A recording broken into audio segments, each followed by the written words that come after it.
So Dan, welcome to the program. I'm great. It's great to have an opportunity to talk to you about Mixxyl and the business. Could you tell me a bit about yourself and how Mixxyl came about? Yeah, sure. Hi, and thanks for having us on. Great to be here today. We started talking about Mixxyl, me and my co-founder, back in December 2022. My co-founder is a guy called Stuart Morgan, and between us, we've got in excess of about 40 years of recruitment and recruitment tech experience. And we were both looking for a new project, a new idea, and Stuart had an idea for Mixxyl, which was something that we both managed to kind of identify that there was a severe lack of diversity in demographic data initially for recruitment businesses. So a normal recruitment firm will have a CRM with tens of thousands, if not hundreds of thousands of candidates on there.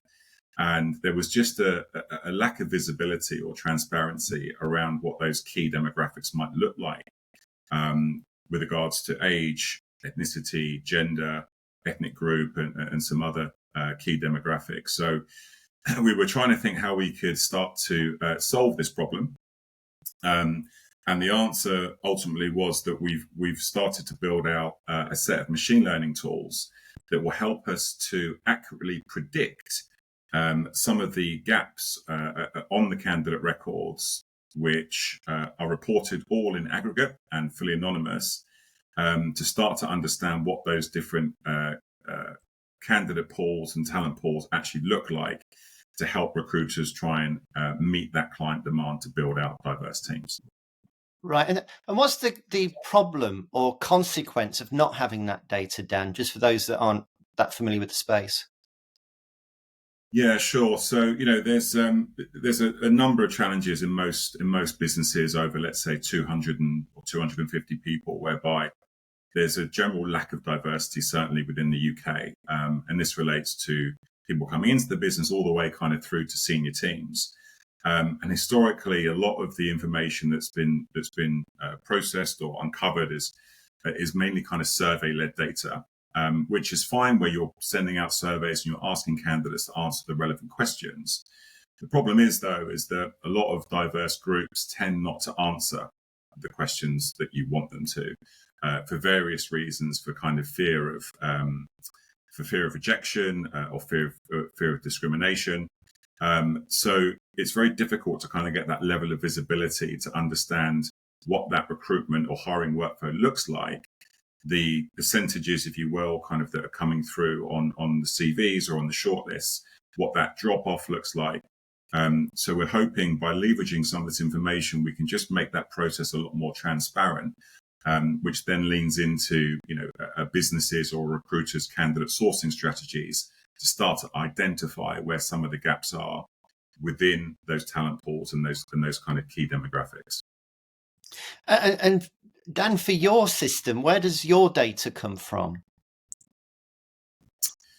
Yeah, that's a good question, right? It's one we get asked a lot. So within so we integrate with a recruitment CRM. We can integrate with an ATS or an HRIS as well. And within each one of those platforms, you've got a list of candidate or applicant or employee records. And within that, there are going to be kind of key fields that are pretty standard, right, across the industry. First name, last name, job title, background, history, education, location, etc.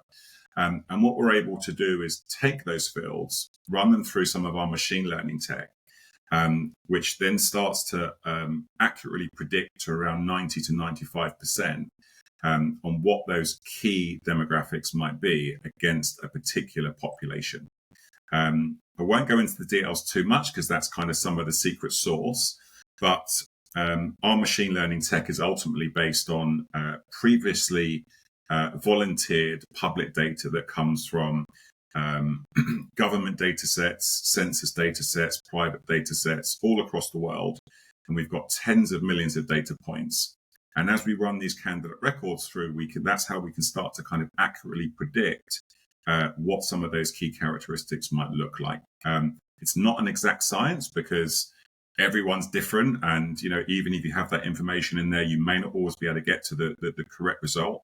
When you're looking at this in aggregate, to strategically understand where your business is and what your current, let's say, candidate diversity position is, at least that's a kind of starting point. And then we can start to track what that looks like within a hiring process, within the employee, with the employee universe, and start to kind of underpin some of those D&I journeys or D&I strategies that businesses have, and give them a really rich and consistent and real-time data report across each one of those stages. So that's how we kind of get to the level of accuracy that we currently have. And I'm sure there's a lot of people in our audience that would be thinking about the general data protection regulation and concerns around data privacy. How do you safeguard against any issues with that? Yeah, so as I touched on before, we everything that we do, we report in aggregate, and everything is completely anonymous. So there's no way of kind of finding a specific or individual record in the data sets that we provide. The GDPR regulations are kind of quite clear that I think it's Act 9 within there that you are allowed to leverage or use a form of AI to try and increase representation and across the workforce. I think the actual term within the ICO report is for senior teams, but senior teams is one thing, but obviously that there are issues with diversity right across the majority of organizations. So we spent a lot of time and money with various different lawyers, and we've got a wonderful German DPO who's kind of highly efficient in ensuring that everything that we do is correct and complies with everything GDPR related, which it does. So we're very comfortable in that position at the moment. And for organizations that haven't got anything in place at the moment, what's their first step likely to be with kind of adopting this sort of technology? Yeah, that's a really good question. It ultimately kind of comes down, I think, to the level of D&I maturity that business is on, and that could be within the recruitment sector, recruitment agency or staffing firm, and a hiring organization. And what we sort of tend to find, or what we found over the last 15, 16 months or so, is that the large majority, I should say, of recruiters, over 90%, 95% at least, don't have any form of D&I data or reporting. And this is because they don't want to ask the relevant questions. They're concerned about discrimination calls, etc., which is totally understandable. When we look at the HR side, dependent on the size of the business, if it's a 10, 15, 20,000 plus, these HR teams will tend to have a form of data analytics or people analytics teams. And historically, they will use majority survey-led data, drop that information into a kind of data pool and start to present that back via a Tableau or a Power BI. So they do have an element of the reporting, but what we found is when we've kind of dug into the corporate space a bit more is that they constantly see those challenges of people not responding to the surveys. So what you end up with is, HR directors and CHROs making really important diversity decisions, but kind of on a slither of data. The response rate that we've heard can range from maybe kind of 7-8% up to maybe 20%, which is good as a sample, but it doesn't actually show you the whole picture. Where we're able to integrate with an ATS like a Glassdoor, something like that. Glassdoor, forgive me, Greenhouse. Then we're able to say to them, well, look, this is your kind of current situation with your hires and your applicants that are coming through, and suddenly increase that visibility from 15% all the way up through to 95. So it gives the confidence to ensure that as you're making any strategic decision on that D&I journey, that you're taking away some of that subjective opinion and guesswork, which historically has always been the case. And you're simply relying on a data set created by us to kind of ensure that the decisions you're making, just looking at the data, like any other kind of business operation, in any business of over, a few hundred people, data is absolutely key. So why should this be any different to sales, to marketing, to HR, commercials, whatever? So we can start to kind of provide that and give people the trust to properly lean on that data to make those decisions. Then we feel like that's a major step forward to start to increase opportunity for underrepresented groups, and hopefully give them the opportunities that some of them deserve. So we can leverage for that. That's kind of our key goal and aim, is to increase that opportunity in the workforce. And in terms of where you're trying to take this, what's your ambition of what this technology could do for organizations? Yeah, I don't know. World domination, maybe something on those lines. No, look, we think we've got a solution here that just starts to help recruiters and HR departments start to do the right thing and increase the level of representation in the workplace. So we appreciate that the angle that we're coming from is different to what anyone's kind of seen or heard before. There are other businesses kind of in our space as well who do D&I data analytics, who do an amazing job. I guess our approach is slightly different, as it's more machine learning led. But we believe that those kind of levels of accuracy are worth that. There have been a few conversations, right, around I guess some of the morality of what we do. But when we speak to some of the D&I consultancies and agencies out there who provide that level of diversity training, let's say, all we hear is like this hugely positive feedback around a solid and reliable real-time data set makes such a difference to not only sort of track those D&I strategies, but also ensure that they're working, right? And ensure that ROI is actually being met. We spoke to a business yesterday who spend about $10 million a year on D&I initiatives, but they don't really know how they are or should be tracking it. They're working off a relatively small data set, and we're like, well, look, this is a good opportunity. At least kind of have a look at Mixxyl data, show what we can do, and if we can start to complement some of that data to what they've already managed to get through kind of survey-led response, and that makes a key difference on their kind of objectives and their journey of travel, then or direction of travel, sorry, then that's absolutely fantastic. So we've got about 10 recruitment clients on so far. We've only really been trading. We only hard launched in July last year, but a lot of corporate interest as well. And fast forward, let's say 3 or 4 years, we'd love to be in a position where we've got a number of corporate businesses using this information, recruiters using the same information, and therefore able to kind of communicate to help increase the diversity in the workplace. That's our kind of dream, and actually start to move the needle on some of this stuff, right? It's been way too long, and we believe that the appetite is there, but unfortunately, being able to track some of this stuff historically has not always been easy. And if we can help with our solution, then that is just, that's beautiful music to our ears. And if there was an HR director in the room with us today, Dan, and they've got all their budget allocated for 2024, what would you be saying to them? I'd probably say I'll call you in a year. No, this is different, right? So some of the HRDs that we've spoken to are really kind of open-minded on this, and they are so kind of in tune with their business. They really understand some of those key challenges that they face, because a diversity journey isn't just about HR. It's not about the main workforce. It's about senior stakeholder buy-in, and it's about the business leaders putting this as the kind of forefront of some of their talent acquisition strategies.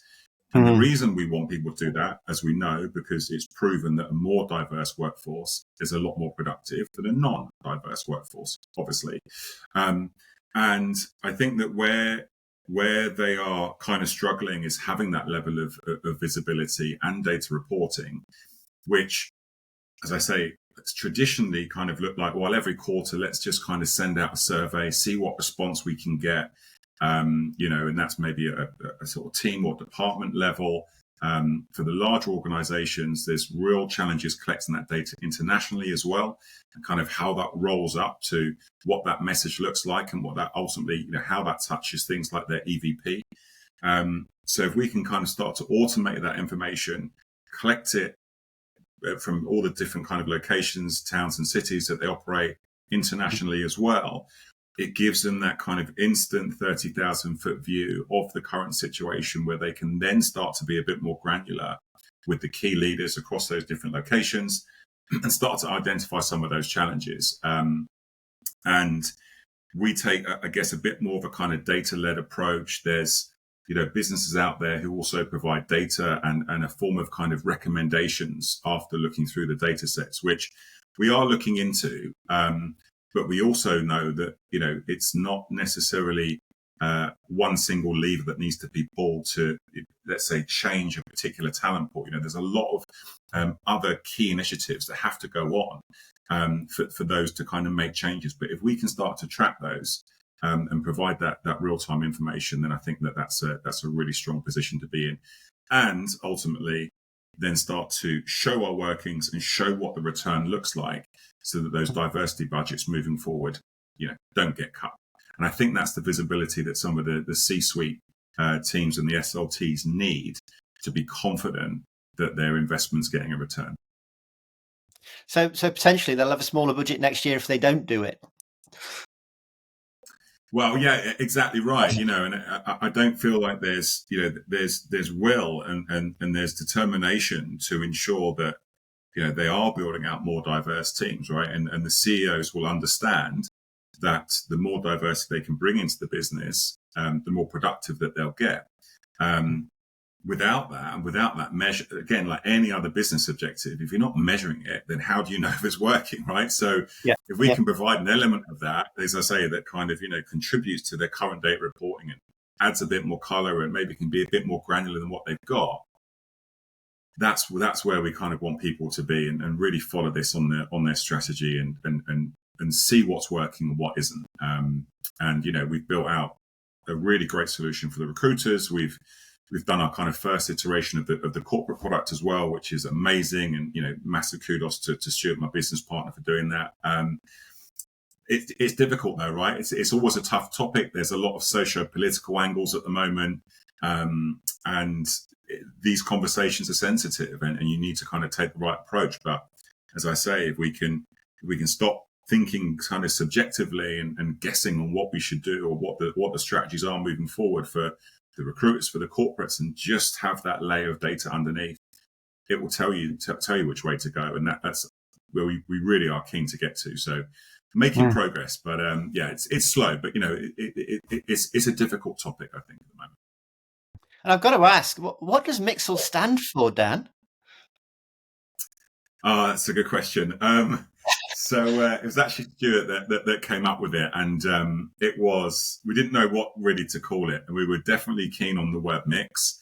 And then we kind of were thinking, we were playing around with like the XY chromosomes as well, and that's why it's XXXY. And then we were trying to think of what that last letter would be, and we just Mixxyl with an L kind of sounded good. We were looking at Mixxy and mixes and all this, but Mixxyl just kind of worked for us. So and it was available at .com, which is always a good thing. So great stuff. Well, Dan, thanks for coming on the program today.